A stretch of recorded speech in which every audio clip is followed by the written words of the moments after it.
Kyle the Pug.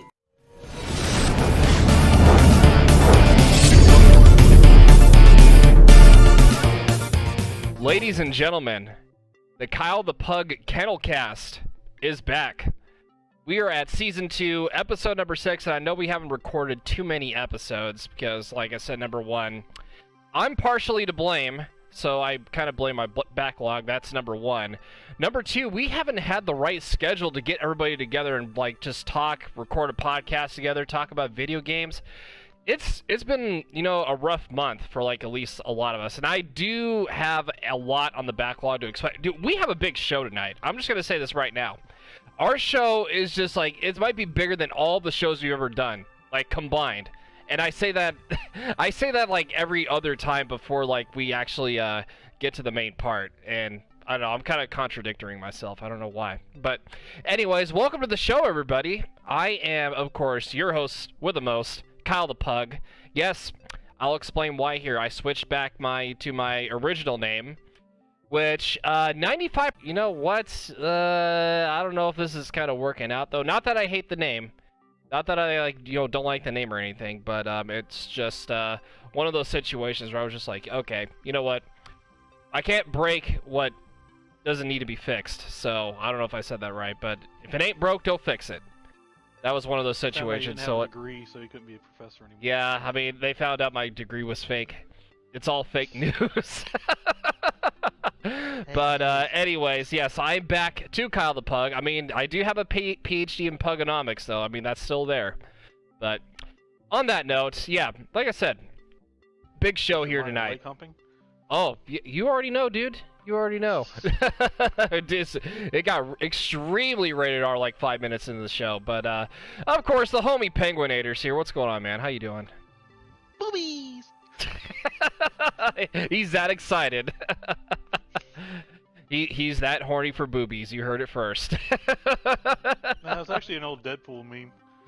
Oh, but it had Superman, Batman, Wonder Woman. One said hope, one said justice, one said truth, and then you have Deadpool. Boobies. Oh my God. I did see that though. I saw that on your Twitter. That actually kind of rose my spirits up a little bit that day. It's just you and the memes, man. But actually, speaking of, because everybody was having like rough week and everything going on, so I was like, let me just post funny memes like as much as I can. Oh well. I mean, hey, memes never die, especially with today's inaccurate memes that of course we're not going to get too political on the show, but now all of a sudden, like, not get political at all. exactly. We all know where it's going though, because this official statement is inaccurate and true.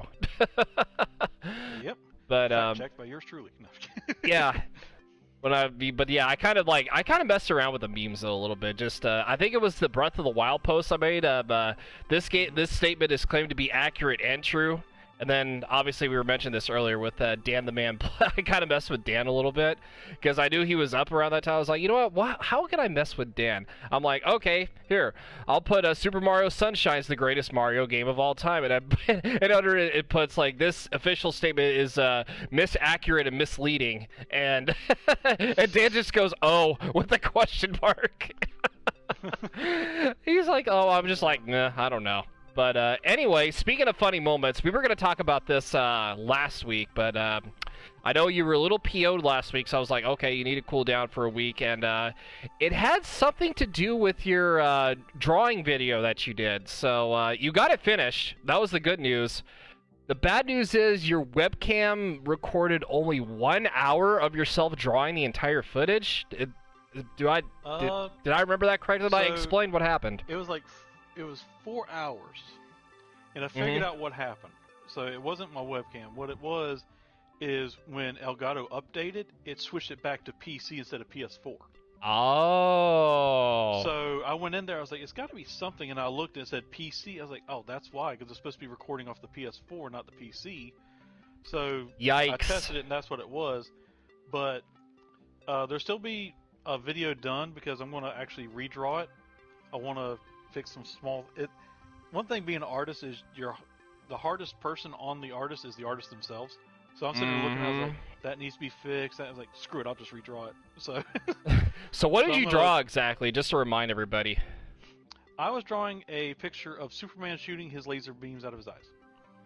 Very nice. Yeah, and I actually did see the drawing through the Twitter DMs. It actually came out super good. It was probably like, I think I said this before, it was probably like your most improved drawing out of like every single drawing like you've done. I can say, like, I think what helped in this, like, obviously the materials don't make the artist, it's the other ones I use, but these have brush nibs on them versus, you have two types of what they call nibs, or the points that the stuff comes out of. You have a brush, which is like a paint brush, but it's made just from markers, so it doesn't have like little bristles that go everywhere, so it stays together.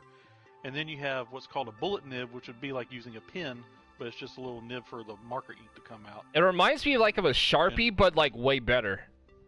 Yeah, it'd be like a Sharpie, but a smaller tip, and then the brush would be like a bigger tip for the Sharpie, and like more narrow, would be like more of a paintbrush. And the thing with the Copic, is you saw in the original, and all the fans will see when I actually redo it and post and do my coloring, is the blending for those is way better than the ones I've been using. Yeah, because when I actually saw the drawing from that point, like I actually took a closer look at it. Yeah, the blending did look way, way better. Yeah, it's like, you know how some markers, no matter how hard you try, you'll still find the streaks where you colored with it. Yeah. And I scanned it in just to see what it would look like, and maybe you can comment, but I honestly, looking at even the scan, you could see like small points where maybe the red didn't go all the way through on the cape, but it worked out because of the laser beams. It would make it lighter anyway. But like the actual streaks of coloring, I couldn't find them.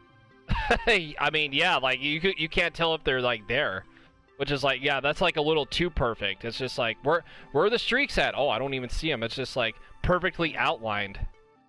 And in a sense, markers are actually, if you buy a set, they are very, very expensive. The ones I'm using are called the Ciao, CIAO. You can get them individually on Amazon through different individuals. They run about $2.50 to about $4, because what the other thing with Copic that a lot of people don't realize why they're so expensive, these are actually the professional markers they use in the Japanese studios. Okay. When they're coloring anime and manga. These are the actual ones they use. Gotcha. So, one set, which is called Set A, they're divided up into Set A, B, C, D, E, 5 sets. But each individual set is $200. Okay, so you're talking like, $1,000 for everything then. Because if you're talking like, all of them, it's right around $1,000. Yeah, I was supposed to say like 200, like what times 5. Yep. And individually, I bought, I think, looks like 15 of them, and I paid $50. Nice. Not bad. So and I calculated it. All right, it's like, okay, I did this. I paid $50 for this, and it comes right about even if you buy individual markers.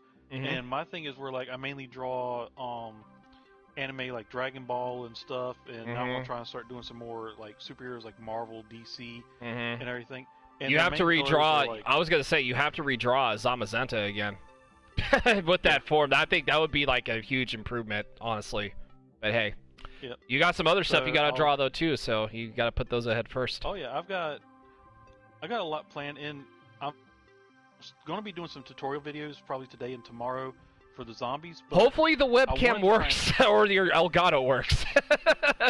So it actually shows you drawing. Yeah. Well, I'm going to do some test footage first, and so far. Yeah, I was just gonna tell you. Yeah, you might want to like run a couple of tests.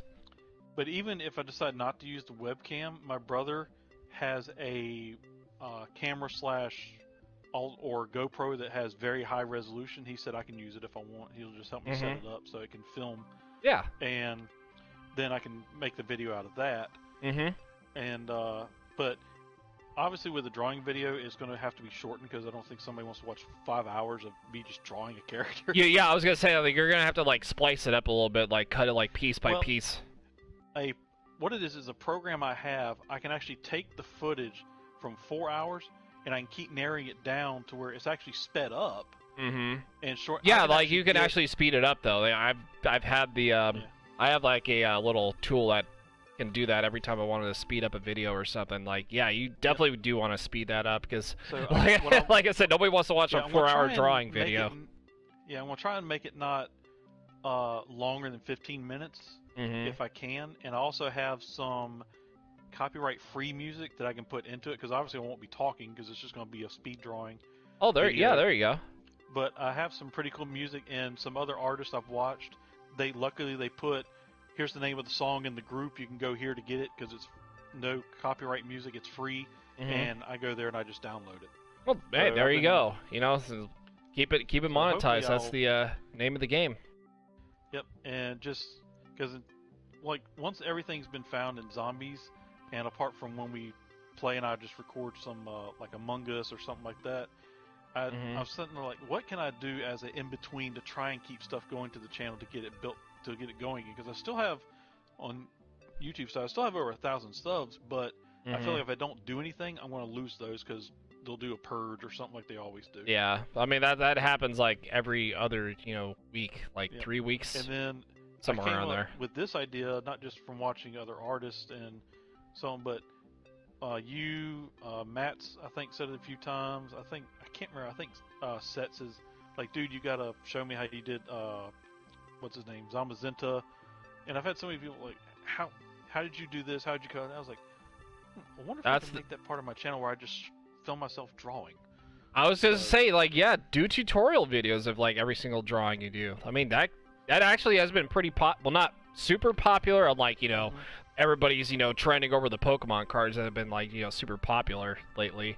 Which, I mean, the throwback nostalgia, yeah, that's one thing. But, yeah, drawing videos are really underrated. I think that's, like, the correct term to use. At least in my opinion. Because you have some artists out there that they don't have but maybe 5,000 subscribers or something, and I'll run across a video, and I'll see them do colored pencil drawing of Black Panther, and it'll be perfect. Oh, yeah. Henry Cavill Superman, it'll be perfect. I'm like, how do you only have 5,000 subs, dude? These are good as hell. Yeah, that's actually, there's somebody I know on Twitter though that draws like, old Nintendo stuff. His name's Kokiri Craig. I don't know if you know him or not. Or you might have the name. Yeah, because his drawings, I actually hold on. Okay, give me 1 second here. I'll be right back. Like 30 seconds. So, yeah, I gotta get 29, 28, 27, 26, 20.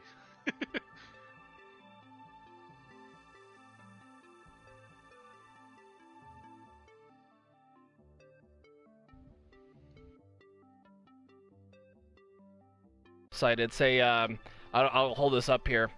It's a link to the past where the Master Sword's at in the forest here. This is super good. Like if you actually if you look to reboot. Oh, is it rebooting? Yeah, it's having to refresh. Yeah, see, oh, there it is. Good. Yeah, that's actually like super good. And he doesn't do like just Zelda drawings. He does like Mario and Banjo-Kazooie. If you go to his Etsy website, it's actually super insane on what he does.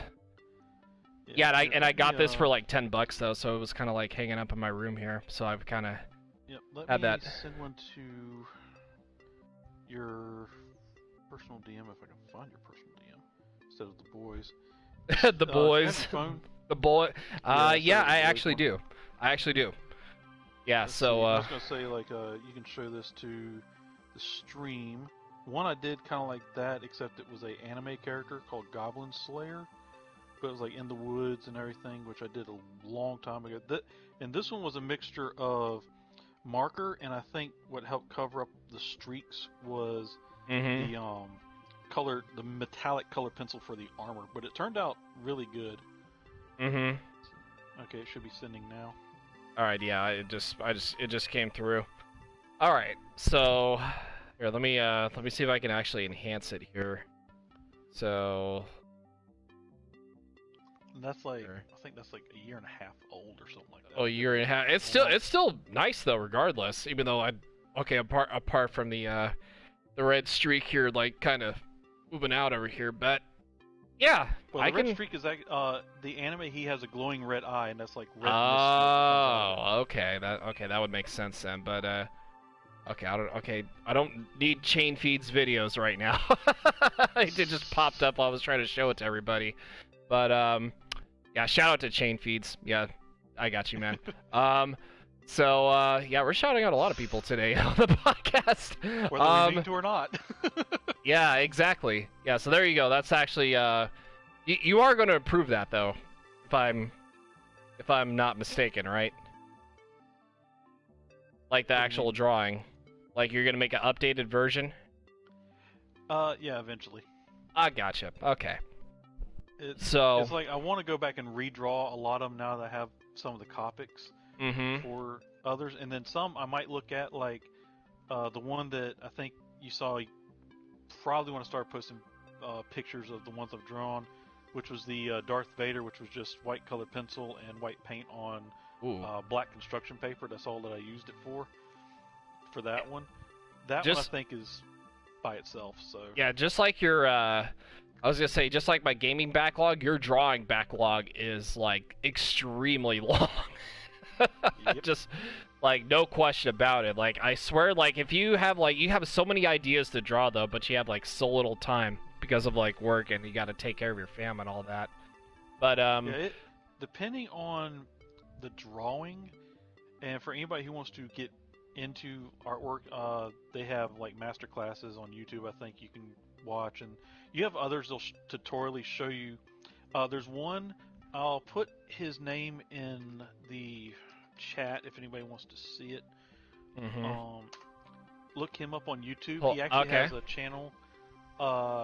It's live drawing. He will actually post a full like 3 to 8 hour video of him drawing characters, so you can follow along. That's cool. But he has one also that's just that, where he can condense it down to like a 12-minute video. Yeah, so, like, and you're trying to go for a certain, like a similar video to his, stuff.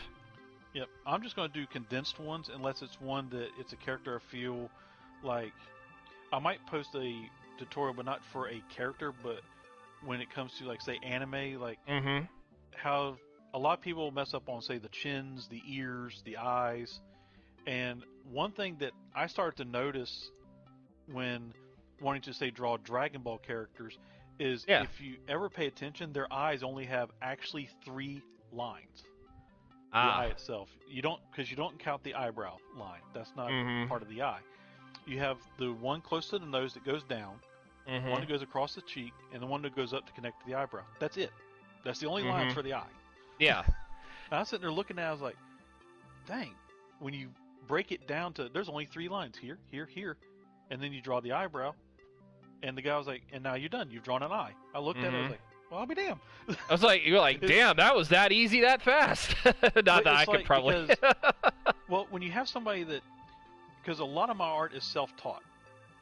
So you just kind of like learn it yourself though, and then you can just like kind of just but I'm learn always from watching experience. videos for tidbits on how to, how can I improve my drawing in this area? How can I improve this? And when I watched it, he said a lot of people, which sometimes I struggle to get the right size for the eye. And he said, first you need to break it down to the very basic components. And he even said this. He said, once I break it down for you, you will smack yourself and like, oh my God, that is super simple.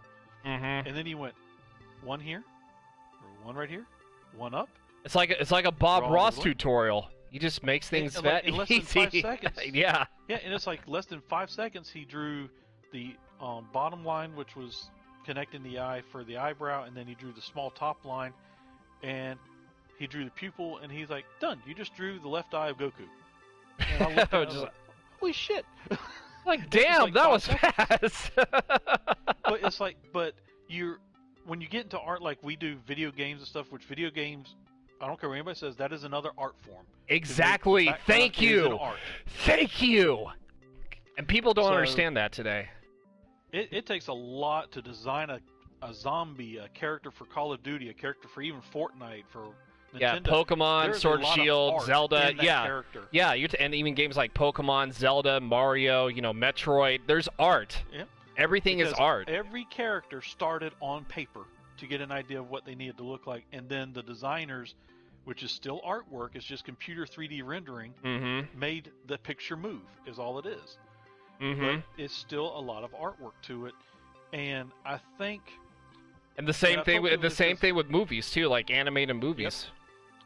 Yep. And I've had family that they're like, I just don't think I can get anywhere with art or something. I said, if you want to stay in it, do it as a hobby. If you don't want to try to make it a career, but don't quit on it, because like one of my little cousins, which now she's becoming a great artist, and she's only like 13. And she does amazing good. drawings. That's good. But back when she was 8, she almost gave up, and I said, "What's your favorite movie?" And she's, of course, Frozen. So I said, "Well, look at Frozen." And we watched it. And I told her mom, "Okay, pause it." She said, "What am I looking at?" I said, "Look at the character, Elsa." She said, "Yeah." I was like, "What you don't realize, because you look at it as a movie, entertainment." I said, "Somebody drew her, colored her, painted her, and said, here's what Elsa needs to look like, and then somebody took that, used a computer, and made her look real so you could enjoy the movie, but somebody in art drew that character first." And then her eyes went wide, and like, it dawned on her how much just art like she played in was like, movies, just like storylines, everything. It's like Art you just is blew in her every mind. Yeah, movie. I was gonna say, like, you just blew her mind. It's just like, Well, even live action movies, there's a ton of art because exactly, they have to though. have storyboards so people know what to do. Yeah, exactly. And artists draw the storyboards. So I said, so don't give up on it, stick with it. And I started showing her tidbits on how to do colored pencils, to where you don't see like the little bumps and the white through the pencils. And I told her which ones to get, what kind of paper to use.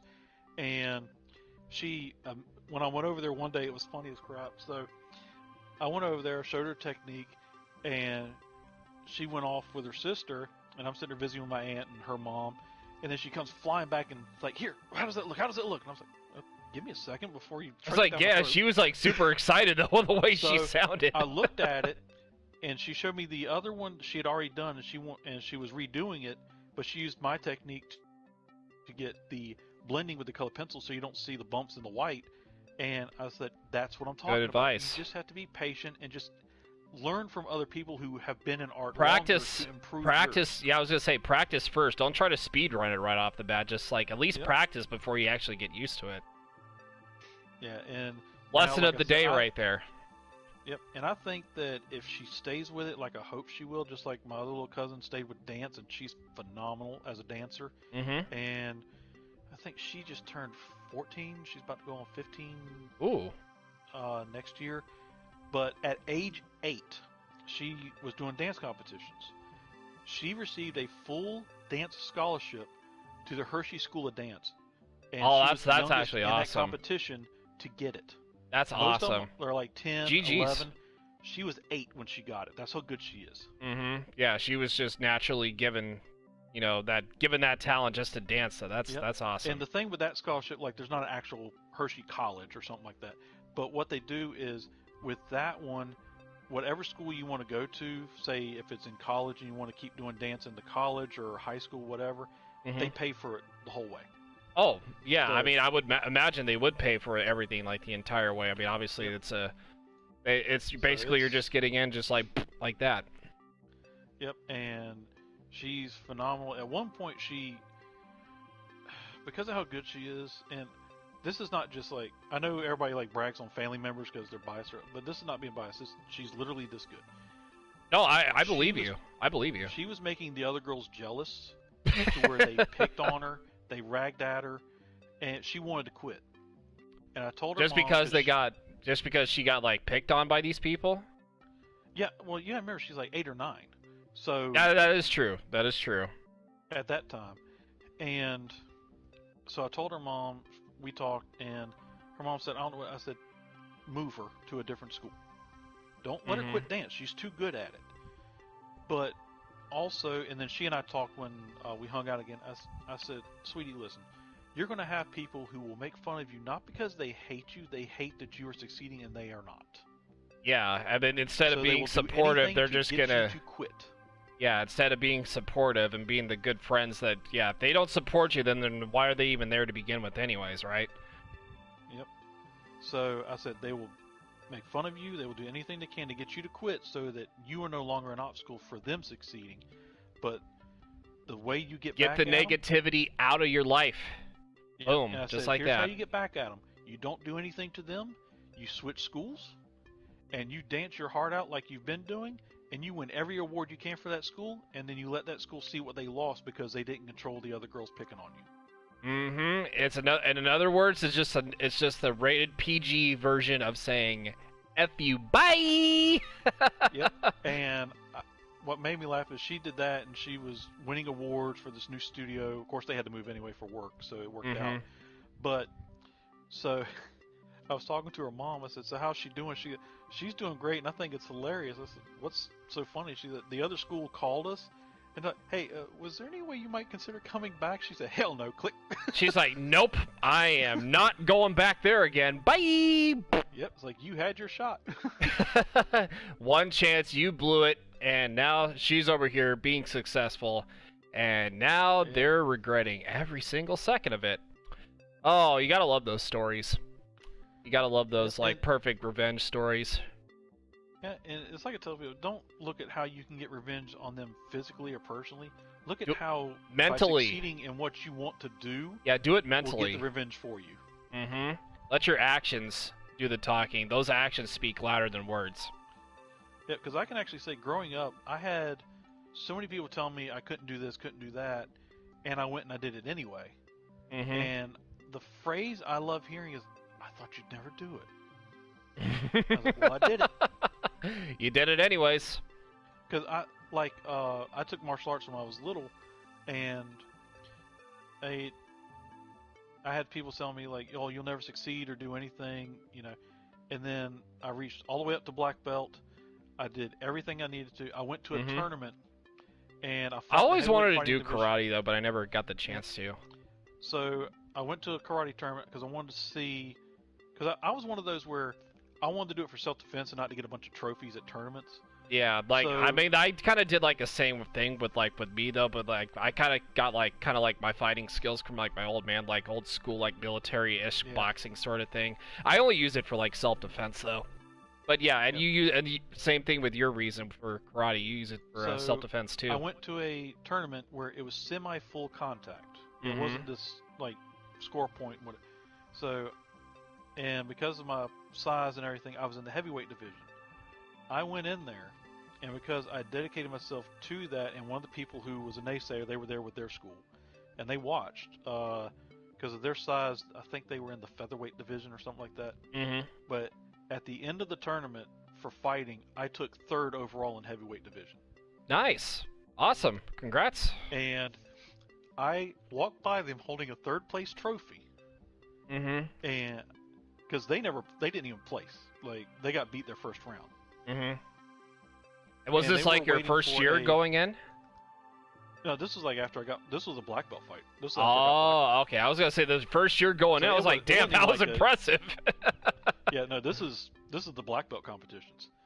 So I went by them, and they kind of gave me this look like, oh no, here comes the "I told you so." And I said, keep training, you'll get there. And I walked off. What a classy comment. And they came up later, and we became friends for a while until they moved, and they were like, how come you didn't do the "I told you so"? I was like, I don't need to. I was gonna say I don't need to. Yeah, just get better. Yeah, and I was like, but don't get dismayed just because, you know. And I even thanked him. I said, you and your friends telling me I couldn't do it forced me to push myself even harder in training. And I was like, but what I can tell you from watching you, and I gave him a point, I said, you are expecting it to be handed to you. So you didn't take your training that serious, and these guys came in and whipped your butt in the first round. Exactly. Don't get overconfident and just, keep training, be yourself. Just and stay calm. Before he got married, and they had a kid, so of course he got out of it. But last I talked to him, which is about 2-3 years ago, he actually took, I can't remember what state it was. I want to say it was like Utah or something. But he went to a tournament there, and he took 2nd place in the lightweight.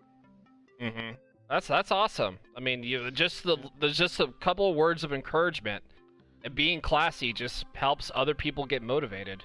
That's what I like about this. The world needs more of that, instead of just like people just like being assholes on Twitter. Just we need more of like compliments. Help each other grow. That's like the spirit of it all. Well, it's like, well, it's not really political, I guess, but I'll say this, which you've heard me tell a lot of people on Twitter and other things. Mm-hmm. I was like, I don't care so much about who you voted for as how you treat others who voted differently than you. Mm-hmm. So if you are spouting hatred and everything to somebody just because they voted for somebody you didn't like, why are you spouting hatred? Mm-hmm. They just voted differently. That's it. That doesn't make them a bad person. It doesn't make them evil. Mm-hmm. It just means they voted differently. Mm-hmm. But it's like... Or peace and love, everybody. You literally take our group, for example. Everybody watching, this is a perfect example. I'm from North Carolina, Kyle's in California, Matt's in California. We have different views of everything, but we can come together on a video game, have fun, joke. Yeah, don't even give a shit about, like, exactly. You took the words right out of my mouth, dude. It's like, we have different views on this, that, whatever, and we can joke about, even on Twitter, like we DM, because we try to keep everything not just video game chat and stuff, non-political. But, like, we'll send jokes to each other about Trump, about Biden, about whoever, and we'll laugh and not get offended. Political comedy is like, it's like SNL. It's just like, it's there when we want to laugh. And I will say this, even if like others are watching that might not like him, the one thing you have to say good about Trump is he pulled off a wig dipped in Cheeto dust. It was incredibly cheesy. TV, I keep thinking, every time I see him, I'm like, it ain't easy being cheesy. Oh my god. I got the... you got me thinking the quote from The Longest Yard. I got the shake that'll make you quake. I got hamburgers. Well, I just got hamburgers. I don't know why I thought of The Longest Yard, but with the newest one with Adam Sandler, but it just was just like right in my head. I picture somebody behind Trump when he sits there and like, I got this, and then you have Pence, I got this, and here comes this person, I got a rock. I got a rock, Charlie Brown.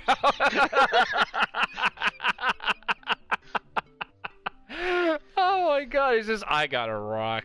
The old school Charlie Brown situation where I want somebody to do a press conference, and the first thing they do is, I got a rock. Somebody does need it. That would be, yeah, somebody does need to make a meme of that. How anybody hasn't thought of that yet is beyond me. Penguin, my dude, you need to like capitalize off that. You need to just make a meme, boom. Just instant clout right there. I can draw one of Trump and Biden standing side by side with their hands on it. We have the rock.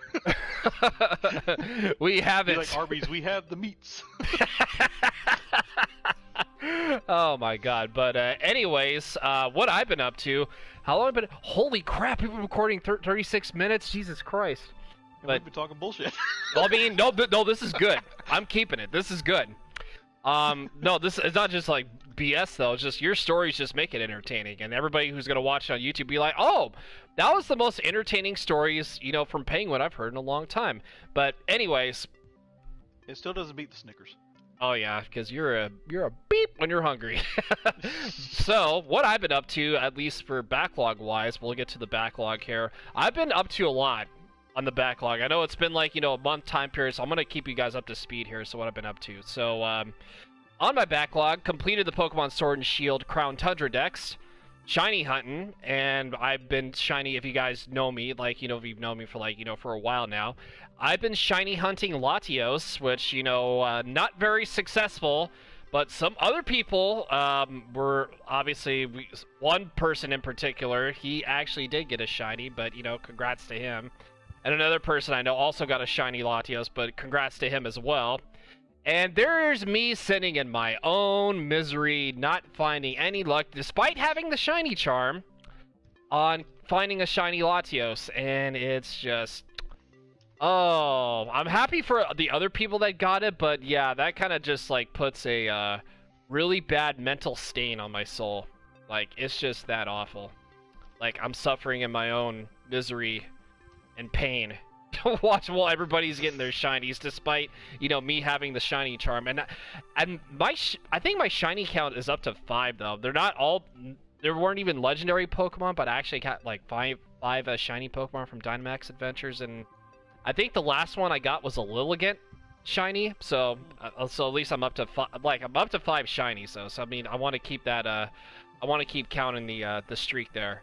But all right. So and the other games that I've been up to. So I beat. I did Halloween thing. I know Halloween's passed. I beat Paranoiac, which is a I don't know if you or I think that's how you say it, Paranoiac. The little indie horror game. I haven't played it, but I heard it. Yeah, I played it on Halloween. I actually beat it. It didn't take too long though. The game's like 2 hours, so it was like pretty fun little horror game. It's kind of like once you get used to the jump scares, and it's not so scary. But it's not a bad little horror game. I can see why. I played the remade version of it. The remade version of it, excuse me, and not just the the actual original, but it's kind of a fun little horror game if you guys want to go play that. It's free to download. Like, it doesn't cost you a penny, nothing. And as of right now, I am playing. Penguin, you might know this game. I've been playing Chrono Trigger, and everybody says that's like one of their favorite games of all time. And I'm not huge, apart from Pokemon, I'm not huge into the JRPG scene, but the game if you guys don't know, Chrono Trigger was released on the SNES in 1995, like kind of like on the tail end of it. The game was way ahead of its time. Like the music was just on point, and I know the game is going to be like kind of when I've seen somebody play it, it was actually a pretty long game for an SNES game, but it's still a fun little number. I am gonna, at least once I beat, Age of Calamity, which we will be talking about here shortly, like once it releases on Friday, I will definitely go back to the backlog. Gonna try to beat, Chrono Trigger, because I am making some progress on there, and I'm actually I think I'm at the part where it's at 65 billion BC or something ridiculous amount of years in the past, because you actually go travel back and forth through time, like through time periods and all that, and it's a fun game. I actually do enjoy it. I don't know if you played it, Penguin, but I can see why everybody like enjoys that game as being a top 5 favorite game of their their choosing of all time. Yeah. But like I said, I don't know if you played it. Maybe it was a long time ago. I played an original Chrono Trigger years ago. Yeah. But if it's the one that Nintendo Switch, or is it emulator? Oh no, this is emulator. I played it on emulator. Okay, actually, I played it back then. There's a lot of people speculating that actually should be on the Nintendo Switch subscription for the SNES application. Everybody's been begging that for years, and same with Earthbound and a bunch of other games too. Yeah. They definitely need to put that there. I actually agree with them. That if people will give Nintendo time and use patience, they will eventually get their entire Super Nintendo line on the Switch. Oh, I mean, if this game isn't added, I would be shocked. Like if it's not added. What people don't take into account, I know you and I do because we understand video games transferring and everything, is you have to get basically a 2-bit system caught up to where it can work on the Switch, and that takes a lot of time to redo the what they call the script inside of it, so it'll work, and the technology and stuff. It takes a lot of time. Some of them, depending on the amount that was in the game, I think they said it could take almost up to 2 years to revamp it so it'll work on an update system. Yeah, sure.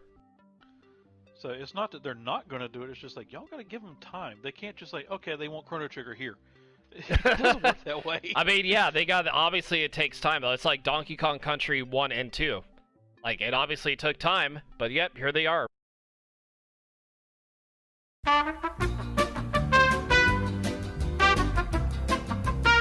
But anyway, sorry about that, little technical difficulties, folks. So anyways, the backlog, I was mentioning that there was another game I've been, it's not Majora's Mask. I've already beaten that, but I live streamed a couple of times. But yeah, Hyrule Warriors: Age of Calamity. I went back, like I said, I went back earlier, collected all the Koroks. There's 13 Koroks in Chapter 1, so there's 7 in the first level, 6 in the second. So so I went back. If you guys didn't check out that live stream, definitely go do that. It's definitely helpful for if you guys want to Korok hunt, and Not like Breath of the Wild where you gotta find like 900 Kuroks, which is absolutely insane. Maybe I might get back there. I don't know yet, but somehow we'll see if we can figure out what we can do. But on that note though, yeah, 44 minutes. We gotta get into the news here. We gotta let everybody know what's going on. So, the Game Awards, the nominees for all the we're probably gonna like go down to like some of the more important features, but there's like a lot of like nominees for like every single game. So which one do you want to do? You want to do Game of the Year? You just want to get it right over with and done? Yeah, let's start at the top of the list and just go down from there. All right, we'll go from left to right, since I know Game of the Year is going to be okay. So I already voted for my Game of the Year. I'm not going to say which I voted for, but so the Game of the Year nominees as of this moment. So we have Doom Eternal, Final Fantasy VII Remake, Ghost of Tsushima, Hades, Animal Crossing New Horizons, and The Last of Us Part 2. Those are the 6 games nominated for Game of the Year.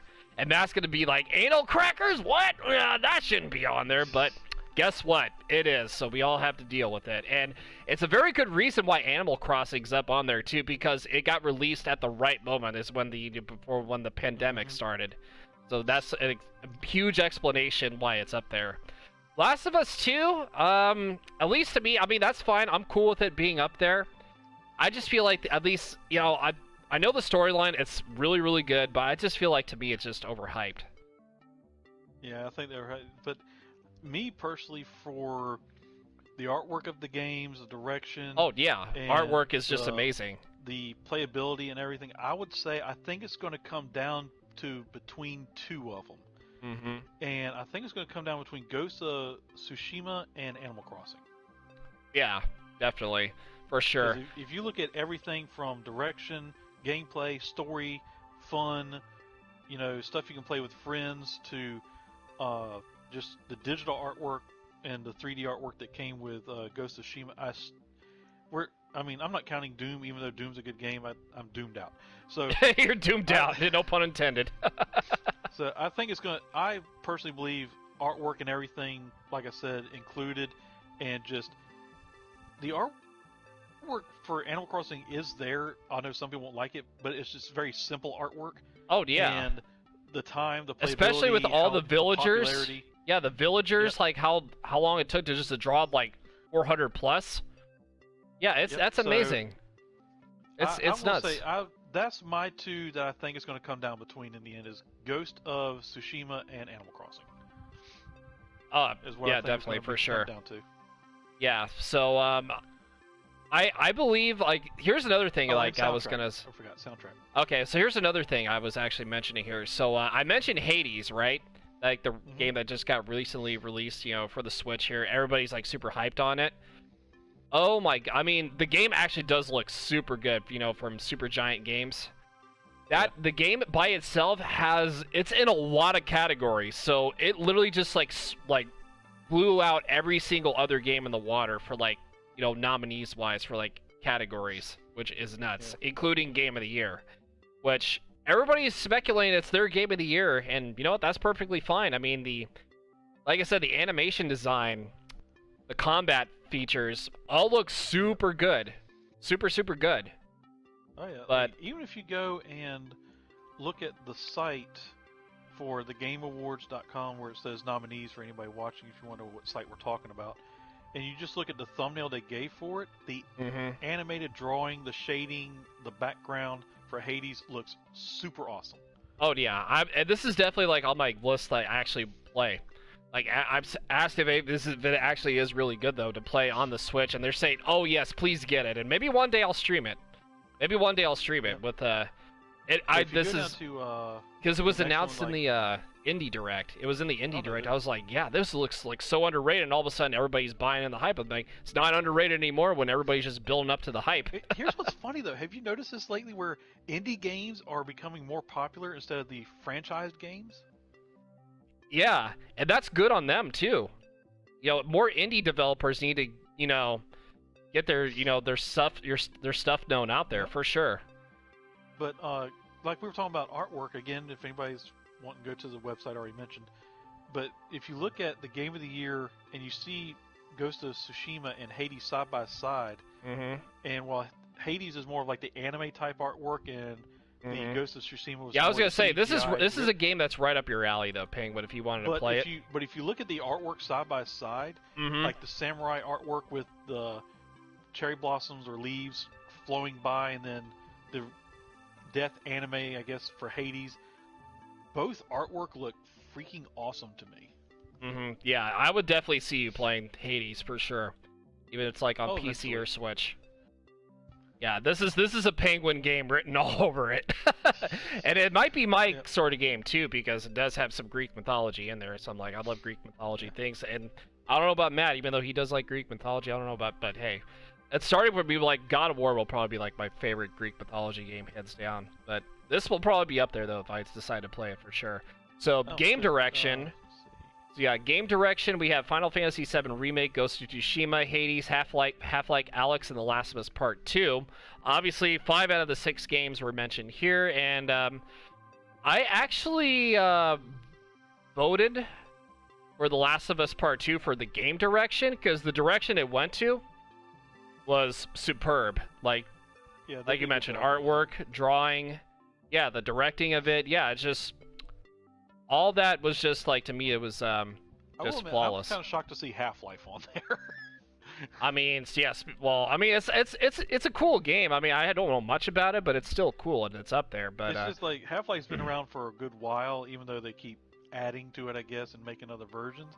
So I was just kind of shocked to see a game that's been around that long to where it pops in with a revamp or something, and it's on a list for best game direction. Oh yeah, I forgot to mention who I voted for Game of the Year. I voted Ghost of Tsushima for Game of the Year. I figured. Yeah, it was down between that, I was like, no, I don't want to do Last of Us. It was that, Final Fantasy VII Remake, Hades, or Animal Crossing. I narrowed it down to 4. Because like I said, Last of Us is just too overhyped to me. But that's just my opinion though. But everybody has an opinion, you know, you're welcome to share it, you know, that's fine.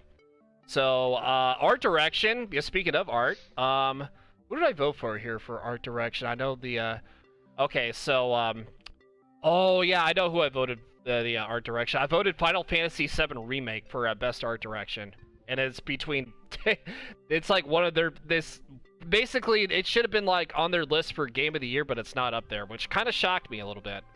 Ori should have been, you know, like way higher on the list for sure. But to see like art direction, though, that is something though. I mean, it does deserve a spot for sure. But yeah, I voted, yeah, I did vote Final Fantasy VII Remake because obviously the art design is just flawless and on point. Yep. Now, for best performance, I haven't voted yet, but to me, I do feel this, like I said, I haven't played yet, I've just watched footage in the trailer.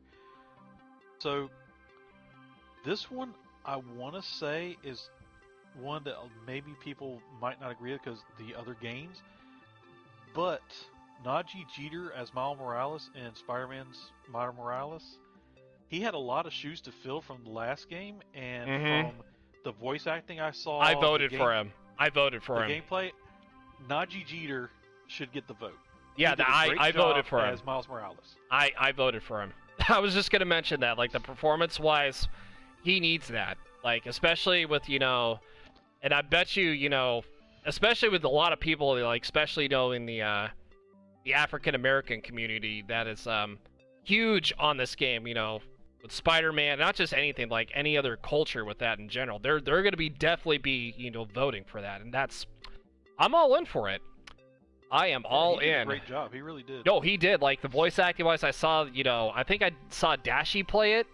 And somebody else play it also. Yeah, the voice acting that he did was tremendous. Absolutely flawless, for sure. That's why I voted for him. It's one of those things where, and it's rare this happens for anybody who doesn't know much about voice acting, like if they do anime or video games, you rarely see them get called up by, say, Disney or something to do. But for him and the way he did, I see him doing actual movies eventually. Yeah. Like actually doing like a real life role in a movie, you're just actually controlling the character. Yeah, for sure. So yeah, I would definitely. Okay, so games for impact. I wanted to mention at least one game that's actually on this list that I voted for, and I might be sounding kind of biased. So the nominees here we have If Found, Kentucky Route Zero TV Edition, Spiritfarer, Tell Me Why, and Through the Darkest of Times. And guess which one I voted for? I know that sounds kind of biased, but Tell Me Why is actually the one I voted for Best Impact, because that game, I'm almost like through episode 2, and I forgot to mention this. I was playing this during my backlog. This game makes me a bit softy on the inside. I'm a little softy at heart, so I get like super emotional and queasy and all that. Not queasy, but like, what's the word? Like teary-eyed? Is that the right word? Somewhere around there. Well, I think emotional covers it. Yeah. Up. But yeah, I get a little choked up here with like, especially with like Life is Strange 2 and all that. Yeah, these were the same developers that created Life is Strange. And yeah, this if you look through the story, if you play through the story, you're gonna be like, what in the hell did I just witness with this game? No, like, I'm serious. Like, this game is gonna, if it's on Steam for like $30 if you want to take a look at it. I don't know. Somebody said it might be on the Xbox Game Pass. Like, I'm not too sure. I don't know if it's on there, but somebody was like, "Oh, get it for Game Pass." I'm just like, I'll just pay full price. It's not a big deal. But best indie game. Speaking of indies, we were gonna take a look at some indie games here as well. So Carry On, Fall Guys, Hades, Spelunky, and Spiritfarer. And despite me raging, you're gonna say Hades? Okay, that I would say out of those shown, just from what little I've seen of gameplay for Hades and overall what I've heard people talking about it, out of this 5, I want to say Hades is probably going to win that one. All right, yeah, I would. Yeah, because I voted for Fall Guys, even though I did rage a lot, but I would love to see Hades win too. Like, that would be like my second pick. Because I've seen Twitter clips of people playing Hades. They're having fun with it.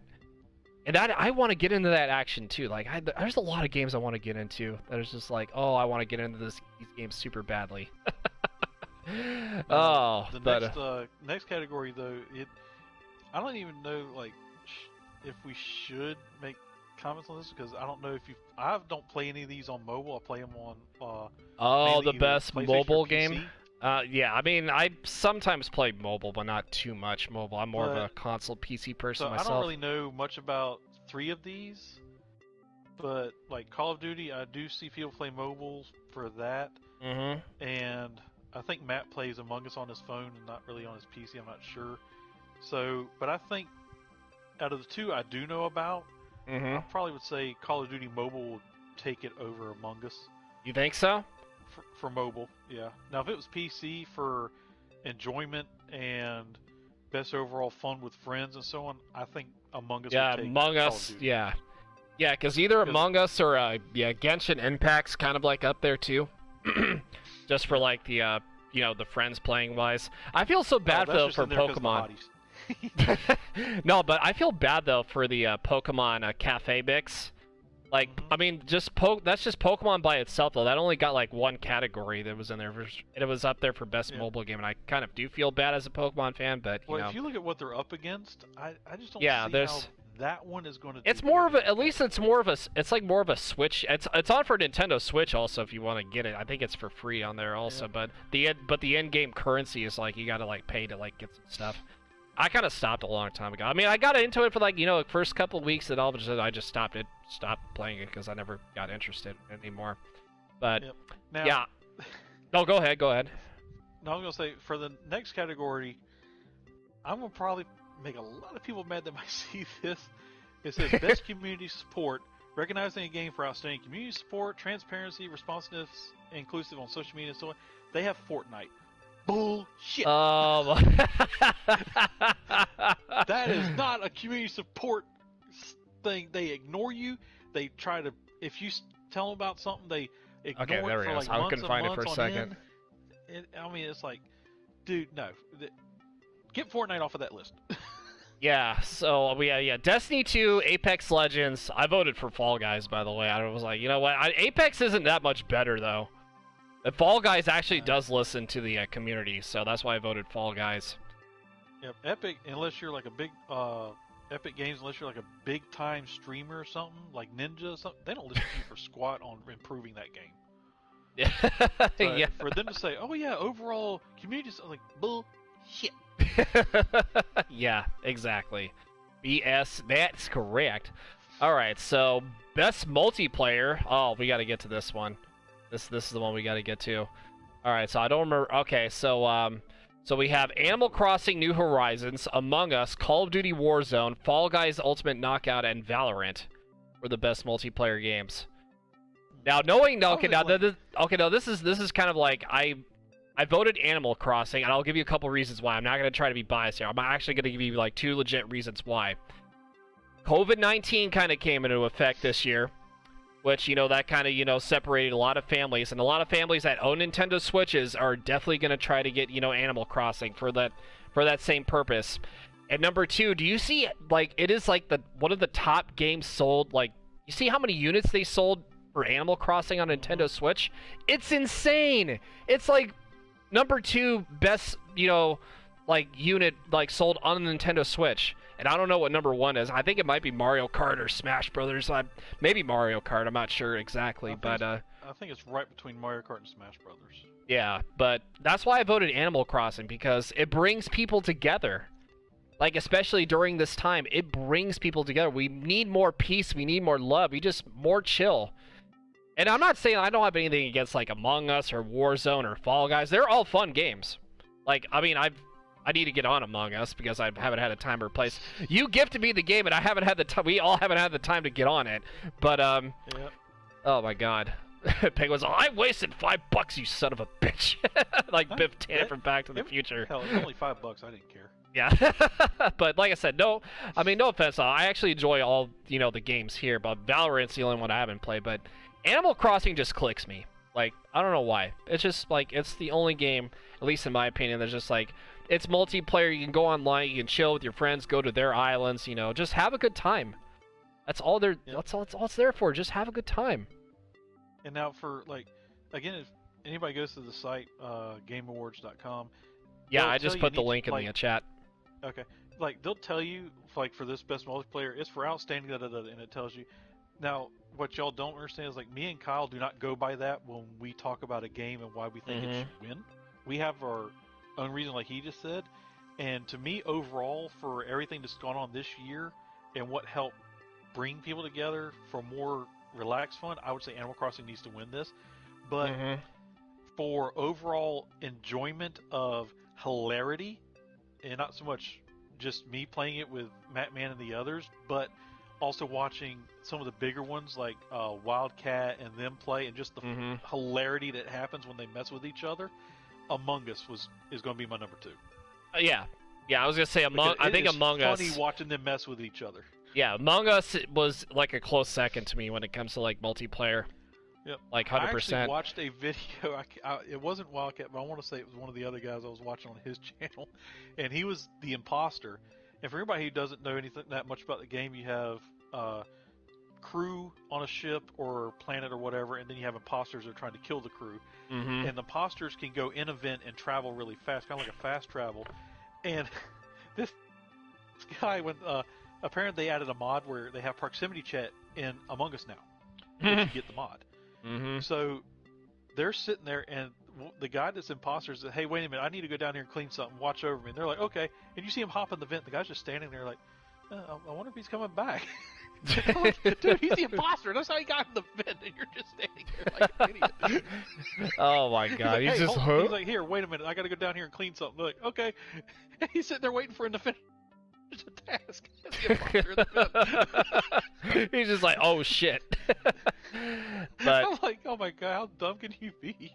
Oh my God, but yeah, going back to Animal Crossing, like a couple of seconds here. Actually, we do need to talk about more of Animal Crossing here because it does have an update we do need to discuss. But I feel honestly, like, especially like not only the multiplayer side, I feel like it's 100%. Actually, no, I take that back. 1,000% sure. I'm pretty sure that Animal Crossing is going to get like family game of the year.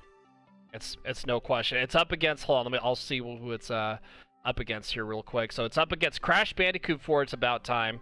Fall Guys Ultimate Knockout. I don't know. Like, I guess families would rage on Fall Guys. I don't know. Mario Kart Live Home Circuit, Minecraft Dungeons, and Paper Mario: The Origami King. I think Animal Crossing wins in a landslide percentage, hands down. I watched H2O's video, and yeah, I think Among Us is going to win. I think it'll be close, but if you base it off of that, Chef. But the thing that I like that the H2O and some of the others did is they did their own imposter kill assassin animations, and Delirious did one where it was all Mortal Kombat fatalities. Oh, well, yeah, what he was playing awesome. with like Toon, Squirrel, and Dashy and all them.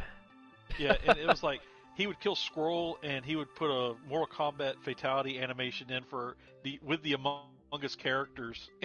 It'd be like Scorpion doing the flame or something. It was funny as hell, but it was that I don't remember if I saw that or not. I'll have to take a look. But yeah, it does sound pretty funny though. So yeah, so if you guys want to check out the I'm gonna do one more here real quick before we move on, because we do have some exciting other news to talk about here. So best role playing game, like the RPG-ish. I'll talk about that here really quick. I voted Final Fantasy VII Remake for best role playing game. I feel like that's gonna win. So it's that, Genshin Impact, Persona 5 Royale, Wasteland 3, and Yakuza Like a Dragon. Which, there was a lot of people that were, people that are like into the RPG scene, they were a little bit mad that Xenoblade Chronicles Switch Edition, or Definitive, or whatever it's called, it was not mentioned in there. Like, honestly, it was not mentioned in there, which was, it upset a lot of people, but, that's how it works. Final Fantasy VII Remake is probably, is the ones that outshines everything when it comes to, like, this sort of game, at least this year. But yeah, you gotta also think Final Fantasy has been in the role-playing game business for a long time. Oh, yeah, so long time. We're talking about way before Pokemon. Way before. Do a role-playing game, like, versus Wasteland and some of the others, they only came about a couple of years ago. Final Fantasy's been going on since PlayStation 1. Mm-hmm. So they've got plenty of time under their belt to finesse their role-playing game data. Yeah, exactly. And then Chef saw Yo tell him I watched H2O's video, and yeah, I think you're okay. So yeah, basically, okay. All right. So okay, I just want to make sure. Okay, so debut game. This was actually quite the one that actually caught my eye a little bit. So we had Carry On, Mortal Shell, Raji, and Ancient Epic, Roki, and Phasmophobia were up for the best debut game, and I voted Phasmophobia.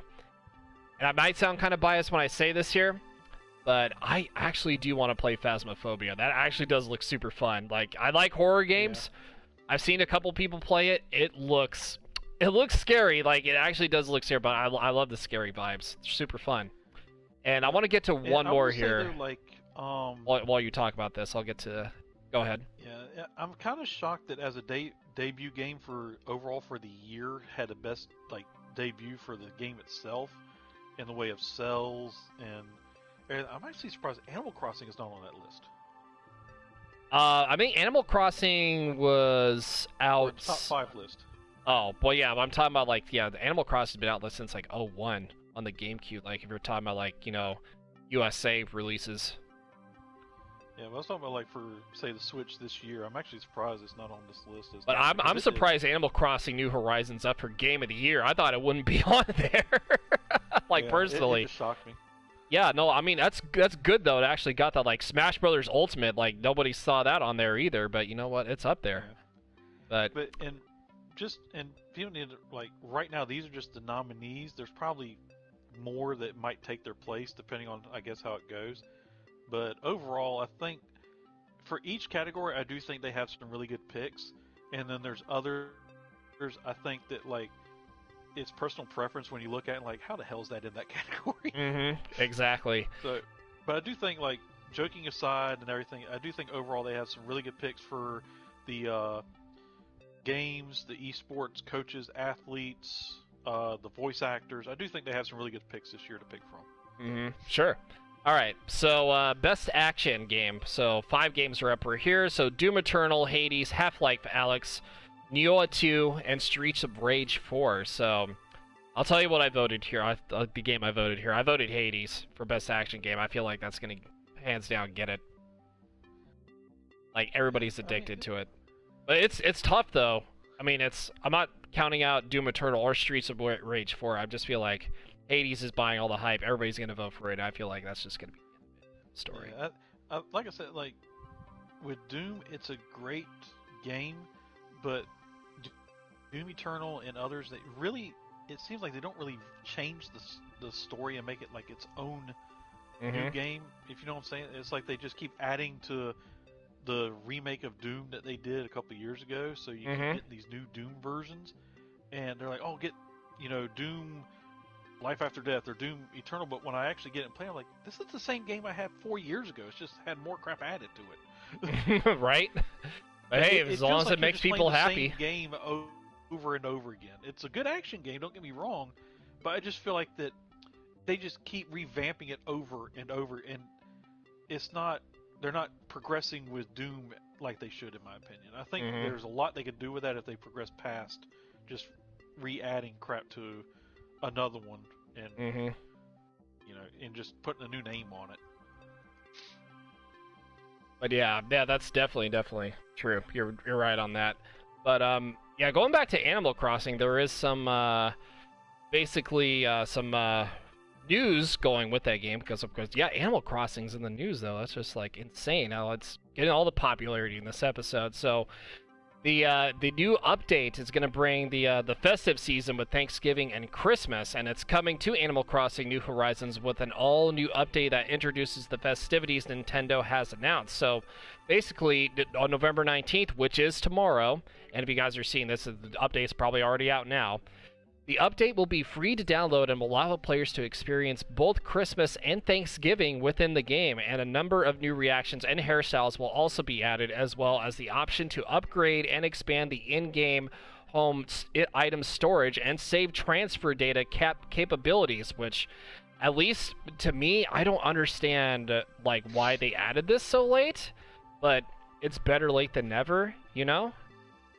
But I feel like this should have been like a thing, like a long time ago, but like I said, it's better late than never. So on November 26th, the first festive event will commence with Turkey Day, and it's interpretation of Thanksgiving, and first Chef Franklin will arrive on the island of the same day, and players can gather a variety of ingredients to Franklin to create dishes with a reward waiting for those who help him. So basically, it's going to be, Turkey Day with Thanksgiving with your villagers, and I think what everybody's hyped about is the save data transfer, just in case like your Switch breaks or something. Which, like I said, again, it's better late than never. They added this. I'm personally happy that they added that, but I feel like, again, this should have been like an actual thing a long time ago, like right when the game came out. That's what people kind of got a little bit upset over, but. Yeah, I'm pretty excited for the event, though. I'll definitely have to check this event out. They'll probably bring a lot of people. With the Thanksgiving free DLC, will they also make it to where the characters get a big stomach when they overeat? I don't know. That would actually be interesting to see. I would actually if that actually does happen. Yeah, so it was like, oh, I'm stoned, like the actual like belch or something. They need a belch emoji around the map instead of walk. Oh yeah, they need like a belch emoji. That would actually be pretty funny. Like, dude, you learned the belch emoji. I would definitely love to see that. That would be pretty cool, though. But yeah, I'm excited for it. Like, nevertheless. So let's go to probably. We got time for like what? Maybe one more category, I guess, and then. Yeah, if you want to throw one in, sure. Yeah, we still need to talk about like the zombies. I want to talk about like one thing, then we'll talk about zombies. But yeah, definitely go for the category. The one I want to bring is best action and adventure game. This one I'm kind of torn between. Ooh. Because 2 I haven't played, but I've seen the gameplay and the trailers for them, and they look awesome. And 1 I have played. So I'm torn between Assassin's Creed Valhalla, Marvel's Spider-Man Miles Morales, and Star Wars Jedi Fallen Order. That one I played, the other I think I voted for Spider-Man Miles Morales. I feel like that one. I was torn between that and Valhalla too. I was torn between that and. But looking at the gameplay, those are the top 3 I'm kind of torn between, but I do think Spider-Man Miles Morales needs to take it because overall, 100%. Trying to I don't feel like they actually tried to outdo the first one. I feel like they just made this all about Miles, not trying to outdo the other Spider-Man game. And by focusing on that, I feel like they came out with a better Spider-Man game in this one than they did the first one. Yeah, definitely. Like, it just made it about himself, you know, what he had to go through. Like, where he grows up at. Like, you know. And the way they did the outfits to bring them to life versus the cartoons and the comics, they did an amazing job with these outfits. Oh, yeah. That's 1,000%.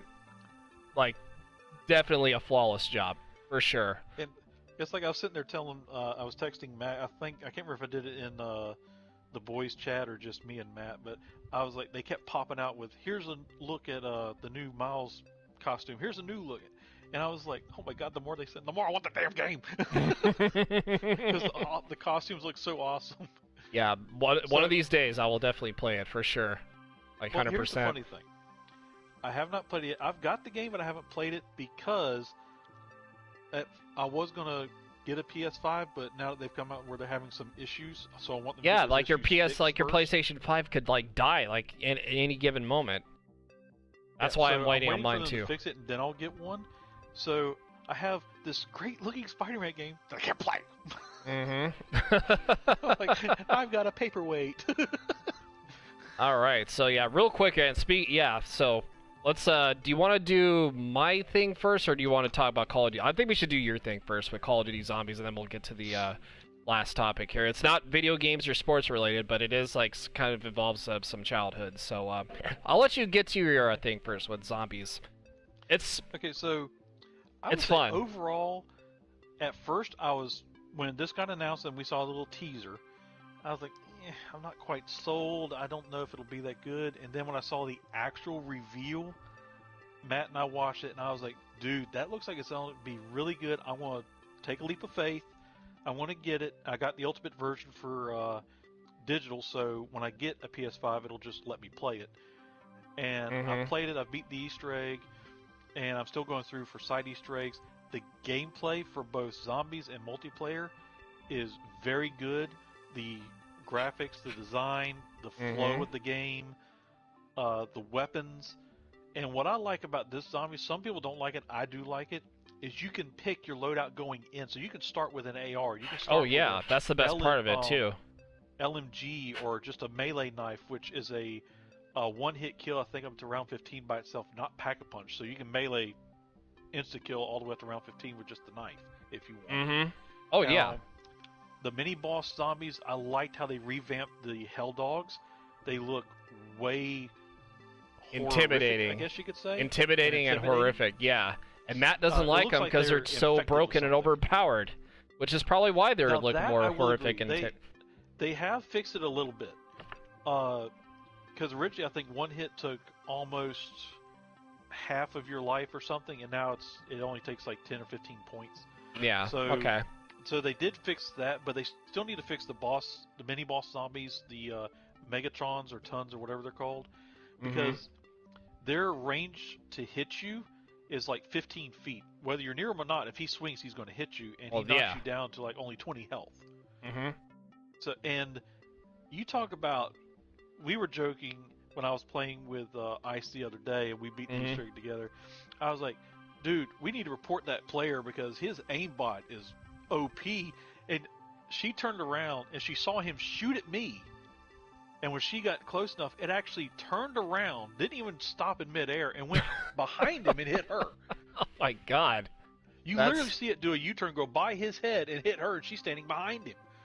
Oh my god, that's she nuts. She was like, what the hell? And it downed her. I was like, dude, that aimbot crap's got to be fixed. Yeah, that honestly, it feels like it's... I know, obviously the game's released, it's going to have some issues, but I've seen a couple people like play it through like Discord stream and just live streaming in general, even like Noah J and all those big streamers. I want to get into this. Like, I know, I mean, I got something due this week, which unfortunately I can't pay for, but I mean, I can pay for the stuff that I have due. Like I said, I bet like I can't pay for the game yet, sadly.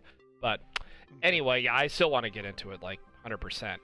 Yeah, but the Easter egg it's very it's simplistic and easy in the way of steps to do. It's still challenging, but it's also easy. Yeah, that's why I heard it got solved in like 2 hours and 30 minutes, like right when it got dropped. These guys had the game for like a week. So, but some people were like, "Oh, it was solved." I was like, "Guys, you need to understand. They wanted to make the very first zombie map fun and a little bit challenging, but not super challenging to where people were going, oh, it's too hard, I don't want to do this."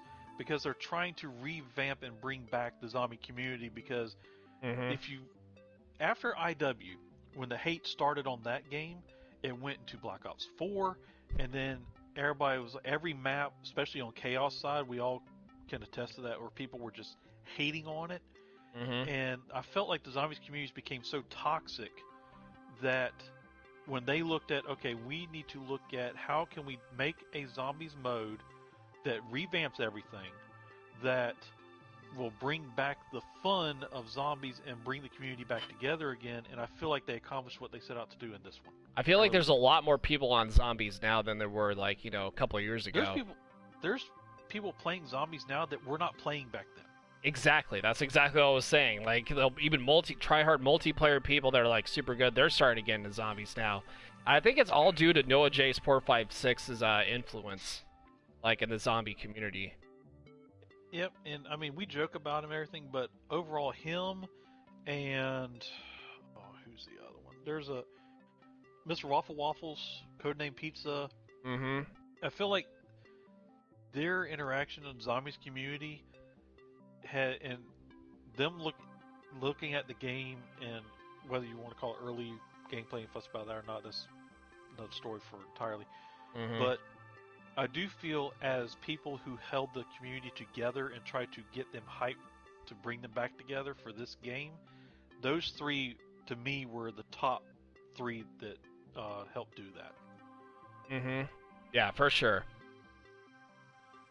So yeah, I definitely want to get into this. Like, I so want to get into this. It's just like, oh, it's kind of eating me up on the inside. It's just like, and then Matt's all, I gotta help my boy Kyle out. Once he gets the game, we'll do the all the Easter eggs. And same thing with Infinite Warfare. I did the zombies in Spaceland. That was like majority of the map I played, but I didn't really get into the Easter egg. So I need to add that to the backlog sometime.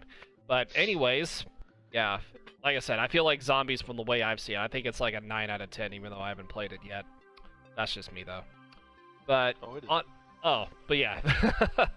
On that note, we are going to get to our final topic here, and it has nothing to do with video games, nothing to do with sports, but it involves some childhoods.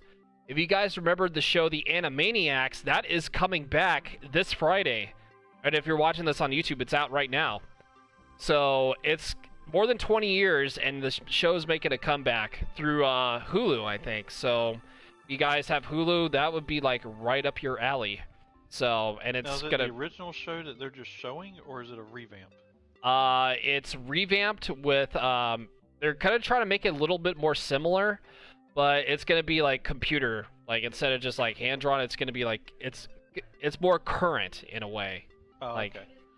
Yeah, So Steven Spielberg's still the director, so he's making a comeback. He's doing everything, like he's just revamping things. So Okay, I gotcha. yeah, so I don't know if you watched it growing up, but I watched. I did. Oh, I swear, it is probably like my top 3 favorite cartoon shows of all time, like 100%. Yep. Yeah, And it's didn't it have, like, it's two a spin-offs masterpiece. because the characters were so Yeah, popular. I think yeah, it it was did Pinky spin. and the Brain and one other one. I know, yeah, Pinky and the Brain was one. I don't remember what was the other one? The pigeon. The pigeon. It was a Yeah, well, it was. What was the skunk's name? What was the? What was? Oh wait, I thought there was a skunk on. Wasn't it Slappy Squirrel? What, Slappy Squirrel? That's who it was. Yeah, I was like a skunk. No, that's like something else, like Slappy Squirrel. Yeah, that's her friend's a skunk, but yeah, Slappy Squirrel was the other one. But yeah. like stuff like actually references that adults actually could get, though. That's what made it like the cartoon show like so good. Like Yep. if you guys didn't watch Animaniacs, like as you know, like me, like as a 90s kid growing up, it was like literally like the best thing that was on, like cartoon shows wise. Like Oh my god, I just adored that show. Like, it was made for They had kids, a it was couple made good for shows adults. Like, it was amazing. They had a couple of good shows that came out at that time, animated wise. They had Animaniacs, which Ping and Brain were a part of, like Side-Scroll, and then they spawned off to their own. Freakazoid was pretty funny when it first came out. I think my favorite animated cartoon show was Batman, the animated series. That's like probably like number one for me. But though Animaniacs is still up there. It's still up there. Yep. I would say right now, because I saw it at the Walmart here. At Walmart, they have Batman the Animated Series, the complete series DVD set. I think it's like $50, $60, something like that. Yeah. It's like the entire animated series, which of course I had to get. I was like, oh, mine. Yeah, I mean, I would have definitely gotten that too, honestly, if that was me. But yeah, if you guys have Hulu this Friday, or if you're watching this on the Twitch side Friday, if you're watching this on YouTube, it's already out now. Go check out Animaniacs. I need to actually look at a reboot. Somebody actually puts it on YouTube. I need to watch an episode just to see what it's like now. Yakko, Wacko, and Dot, like the realest, the realest of MVPs, the Warner Brothers and the Warner sister, because they wanted to add that little funny gag in there too. But yeah, if you guys didn't watch Animaniacs like back in the '90s, then you had no childhood. I mean, I'm no disrespect to all the 2 weeks in one, exactly. We'll be back with more. More stuff, yeah, more video game stuff. We'll definitely be back here for sure, to next week. So we just got to set up a time and place, and hopefully a good recording time, and then we'll be ready to go. So that being said, thank you guys so much for tuning in. I know this was divided in 2 different clips, so I'll have to edit it out, edit both the clips together, put some funny gags in there just for the with the sound effects. So I'll the what do you call that? The technical difficulties? I'll make a funny sound effect or something. But anyways, again, thank you guys so much for tuning in, chatting, all that good stuff, lurking. And as Cowboy Nick would say, the good stuff, the good stuff, the good stuff. Hashtag yeehaw.